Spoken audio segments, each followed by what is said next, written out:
Good evening, and welcome to another one of my episodes of A Verse a Day Keeps Islam Away. Today I'd like to discuss miracles in the Quran, specifically numerology, the gematria. If you go online and do little searches for miracles of the Quran, you'll find oodles and tons and plethora of all these mysterious things that happen in the Quran, which just have to make you believe that Islam is the word of Allah, that the Quran is the word of Allah. So I'd like to go ahead and take a look at some of these miracles, or some of these miraculous numbers that just appear here and there, and see if we're all going to convert to Islam after this video. Alright, the webpage I'm going to show you right now is called miraclesofthequran.com. Some of the miracles that they're talking about is, for example, the statement 7 heavens is repeated 7 times. And you know what? I actually checked for 7 heavens, and yes, it is repeated 7 times. Cool. I want to go to this very last one because actually, this almost convinced me. It said that the word land appears 13 times in the Quran, and the word sea appears 32 times, giving a total of 45 references. Now, if you do the ratio, 13 out of 45 and 32 out of 45, giving you 28% versus 71%, and supposed to be that is the exact proportion of the land to sea here on Earth. Well, let's go ahead and look it up. The word land in Arabic is ard. So here we got ard, and let's see if ard actually exists 13 times like it's supposed to. Whoa! 446 times. So how did they even get 13 when we're actually even getting 446? So, I'm sorry, land appears way more than 13 times. And at this point, I could care less how many times sea appears, but you know what? Let's just go ahead and look at it just for the heck of it. Bahar. And let's do a quick search for Bahar, because obviously the formula is not going to work anymore. But Bahar appears in 38 verses in the Quran. Close enough. 38, 32, that's closer than 13 versus 400 and something. You go ahead and look them up yourself and see if you're actually finding the exact numbers as they claim. I would like to look at the word yom, day. It is supposed to have been repeated 365 times in its singular form. So let's go ahead and look it up. So let's go ahead and count it and see how many times it exists here. I'll tell you what. Instead of actually having to go and try to find the word yom, day, 365 times in those 417 results, let's just go ahead and say that, okay, that is a miracle. The word yom, day, does appear in the Quran 365 times. That is miraculous. Let's move on. Wait a second. Did I say 365 times? I'm confused. I was under the impression that the Quran and Al-Sana al-Hijriya, the Hijri calendar, the Muslim calendar, is based upon a lunar system.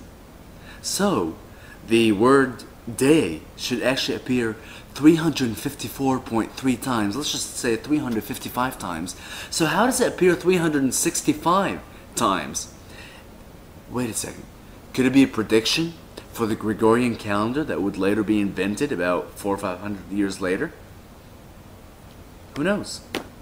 So, shall we give them that one? Is it a miracle that the word day, which I'm not going to go through and count 365 instances of it in its singular form, exists 365 times when it actually should be 355 times. So, by my perspective, you lose. Now, the next thing I'd like to look at is the miraculous number 19. For some reason, the number 19 happens to be like the most miraculous number in the Quran. I'm really not sure why, but we'll speculate in a little bit. For example, the phrase Bismillah ar-Rahman ar-Rahim, in the name of God, the merciful, the beneficent, whatever the hell they translate it to, supposed to have 19 letters. Now, The Quran contains 114 surah, 114 chapters. 114 divided by 19 is a whole number. It is 6. So, hey, another miracle. You can divide the total number of surah by 19 and you get a whole number. That's a miracle. One thing that I'd like to bring your attention to is al-muqatta'at. A total of 29 surah begin the chapters with these 3 letters. 3, 4, or 5. Primarily 3. For the most part, 3 letters. That even though they're connected, they're not read out, they are just read out as individual letters. Like for example, I'm looking at Surah number 29, Surah Al-Ankabut, the spider. It starts with Alif, Lam, Mim. A-L-M. No one's supposed to know what these mean but Allah. So here's what I did. I actually went through, and yes, that was a little time consuming.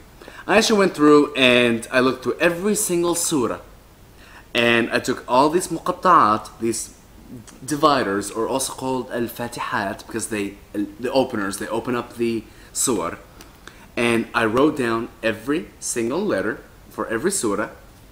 And just like in Hebrew or Greek, Arabic can have every letter designated to a number.